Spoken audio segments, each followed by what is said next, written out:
This is a brand new wall tent by Montana Canvas. I don't know if it's 12 by 12 or 14 by 14, but it's a brand new one they've come out with. It's called the Bridger, and everything fits in this gray bag. The poles, the stakes, and the tent. Lightweight, new fabric. Used it on my elk hunt in Montana and absolutely love it. The pole sections are small. They've got the collapsible, so they're all, you don't have to figure out matching green with green and what's the awning and what's the walls. One guy can set it up, but it's pretty damn easy for two people. And it's got a floor in it. It's comfortable. Plenty of room, especially for two of us, even with these giant camp cots that I have. So it's money. It's really comfortable.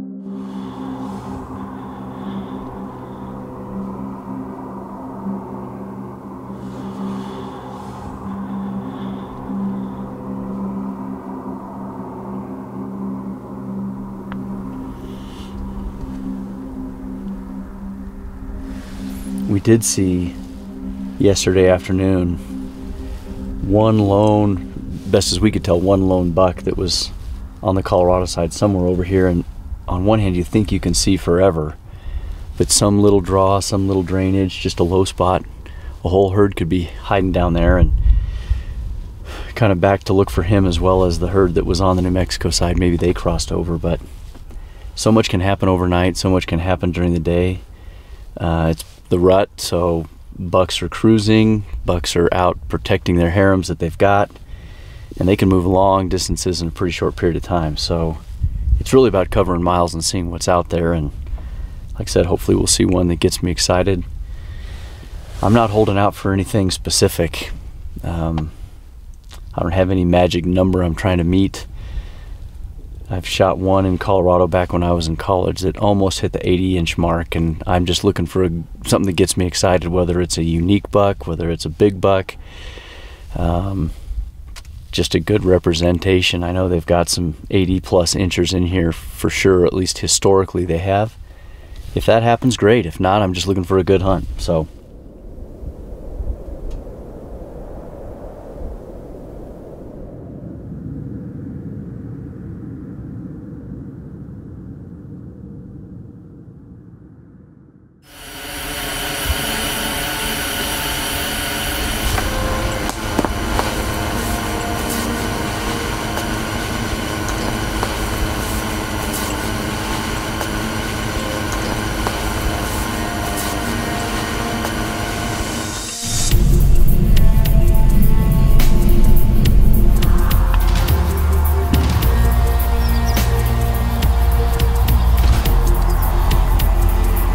got in here to this glassing spot, scanned around, didn't see anything. The sun popped out and all of a sudden, boom, saw the sides of a bunch of animals. I couldn't get the spotting scope on them in time before they dropped below a little rise between us and them to see if there was a buck or not. But just their skittishness over a vehicle and everything, I think we're going to make a move towards them. They were kind of moving this way. They're down in a little bowl, and get close enough to see if there's a buck worth going after. But standing here waiting for them, I'm sure they'll veer one way or the other big time. So get away from the rig and go check it out.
cool encounter.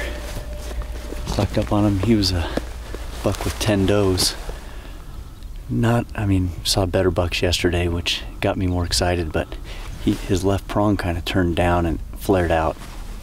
So it would have been a character buck, but just didn't have a whole lot of anything else. So he's a lesser buck with a pretty good harem. However, 9 of the does came up and got darn close. Kept waiting for him to pop up to get a better look, and he circled around and chased one hot doe, and now he's 500-600 yards away.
Stock on these animals.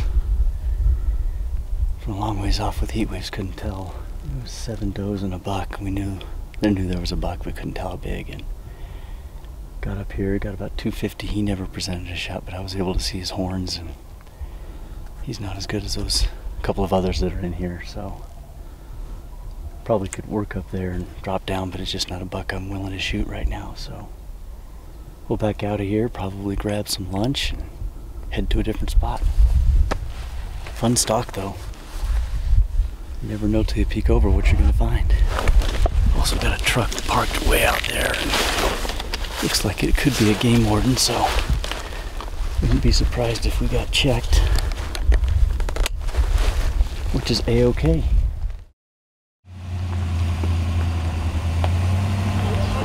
After that throw, Teddy Bridgewater took a big hit.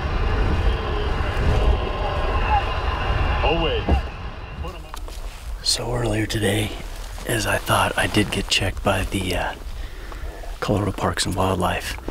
Super nice district wildlife manager. Obviously, everything I had was all legit, license, everything. So we just got to chatting, and where we've been focusing, he said, was probably the lowest density of pronghorn.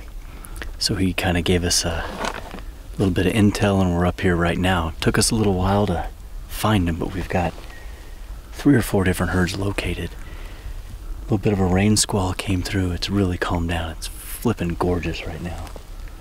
And one herd's up here on a flat. They can't see us. There's like 13 animals, and it's wide open between us and them. But we have a herd down here in this cut that I think we've got a pretty good stalk opportunity on.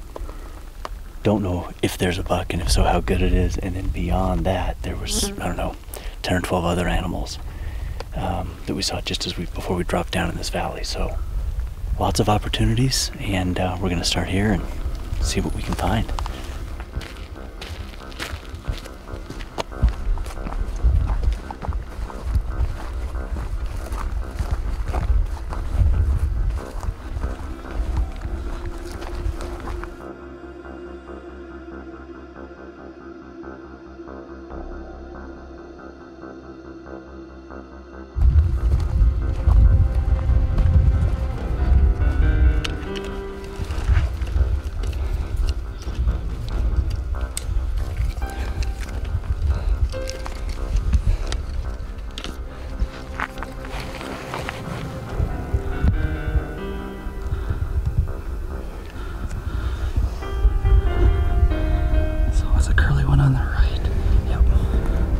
The one on the right. Yep. Just you see him?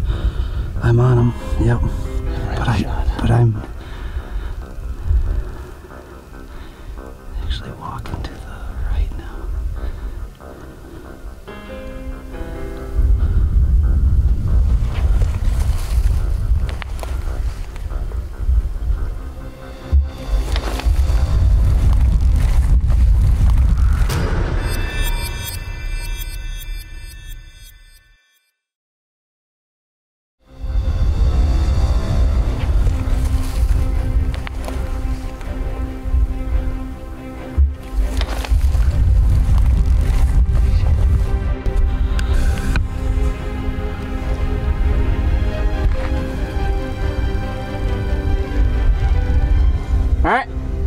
You want him? Yep. Hey!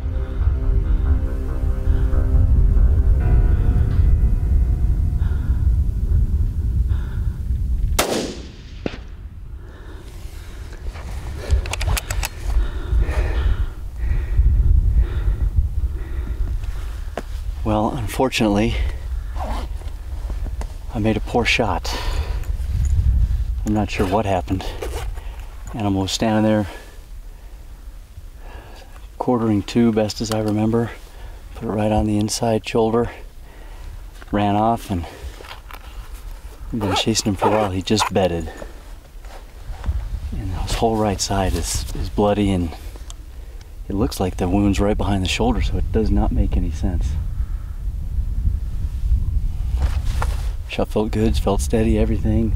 The wound looks like it's where it ought to be, and he has covered a ton of ground. I shot that antelope about 3 hours ago, and we've been sitting up here watching him bedded in a total quandary because onX shows this state section, which is the only one in the whole unit, as no public access. But there's 2 county roads that go through it, and that's how we've accessed it, and that's how we were told to get up into this area. But trying to go by the letter of the law, sitting up here, glassing this buck bedded down, obviously wounded, trying to do the right thing, I called and texted the district wildlife manager who I met yesterday, and he finally just texted back and said, go ahead, he said, absolutely, go ahead and get the antelope. Can't tell you how excited I am to have that permission in writing to go in and do our best to recover this pronghorn. So now we just need a game plan to hopefully finish this thing off and do it all legally, ethically, and above board.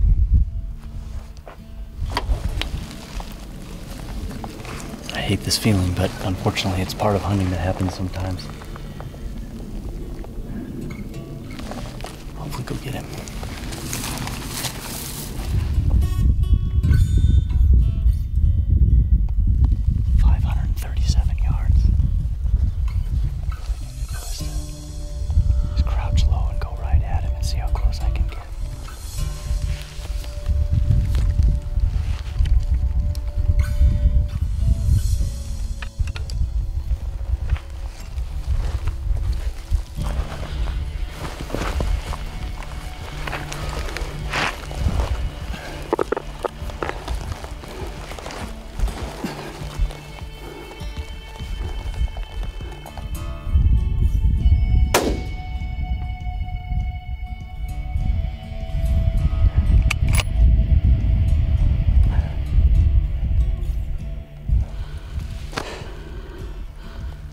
It worked. It worked.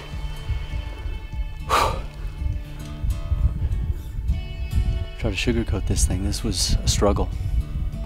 It happens, but at the end of the day, we got him, and he's dead, and he's not suffering anymore.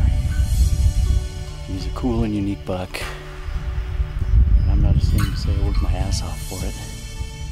Yeah, I made a poor first shot, but made it count in the end.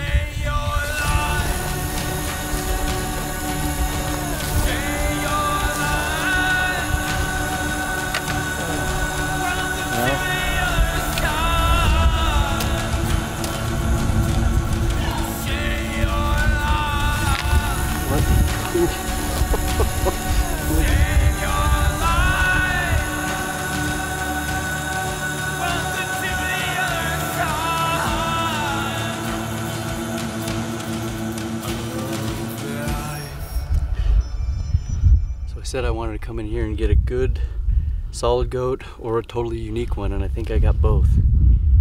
He's not the tallest, widest on his good horn, but look at the character on this thing.